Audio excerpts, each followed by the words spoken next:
Welcome back to another technical deep dive here in the debug zone. Today we're tackling a big question and breaking it down with insights from other users. Hopefully this clears up some misconceptions and helps you get the answer you need. So buckle up, stay a little curious, and let's jump right in.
And that's a wrap.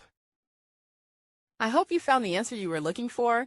If you did, take a second to hit that subscribe button. It really helps out. And let me know in the comments which solution worked best for you. See you next time in the debug zone.